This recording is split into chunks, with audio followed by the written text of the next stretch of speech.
What's up, y'all? It's Shuffle. In this video, I'm going to talk to you about the best teams in the game. We're going to make this a nice little series. So we'll start with one, and we'll have one in each video. And if you have your own ideas to be included in this series, let me know in the comments below. First off, I want to give a huge thank you to Bogdan, who is one of our recent members. Very cool. Thank you for the support. And if you want to join the YouTube membership program thingamajig, then make sure to click the join button or the link below to get some perks as well as a shout out in a video.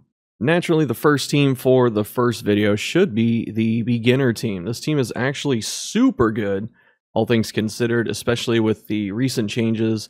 Grave Robber's slowly gotten better as time has gone on.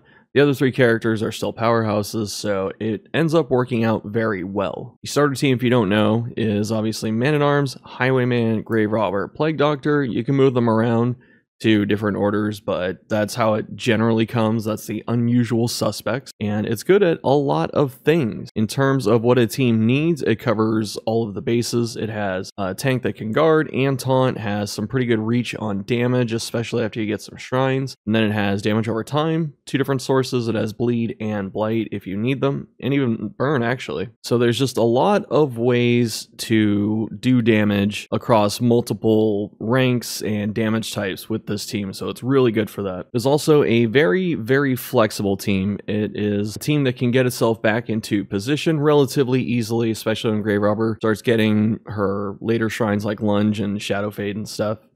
And then you have Highwayman with Duelist Advance. Man-Arms starts with Hold the Line, which puts them all the way to rank 1.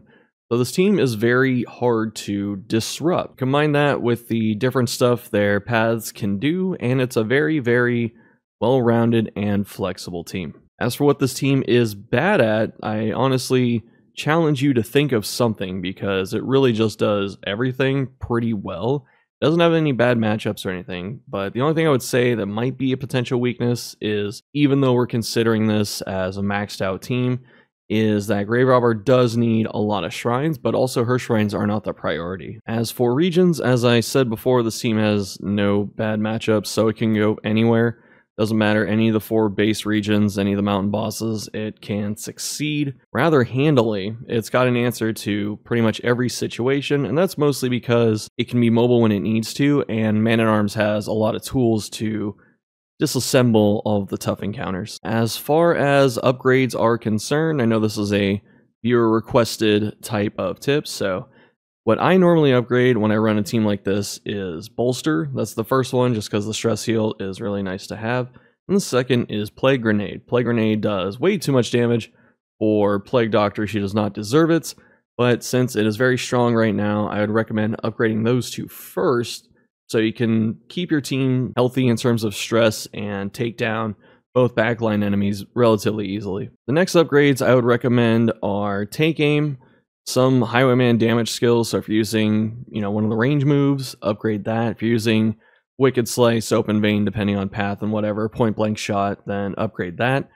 And then the other one for this second string of recommendations would be Indiscriminate Science. IS is really good because it removes negative tokens, and those start to be a real pain in the ass as the run progresses. After you've upgraded those, it starts to depend on what region you're going to, what you're preparing for. So it's hard to say specifically what to upgrade, but I would recommend perhaps upgrading Defender, just because it's very strong, and one of Grave Robber's damage abilities, so she can at least contribute pretty well to a lot of fights. Alright, y'all, that's going to do it for the video. Thanks for watching. Let me know what you're thinking down below in the comments. Check out the description box for all the cool stuff and links to join the community, and if you have feedback on the format and whatever else for the video, please feel free to let me know. As always, thank you so much for watching, and I'll see you next time.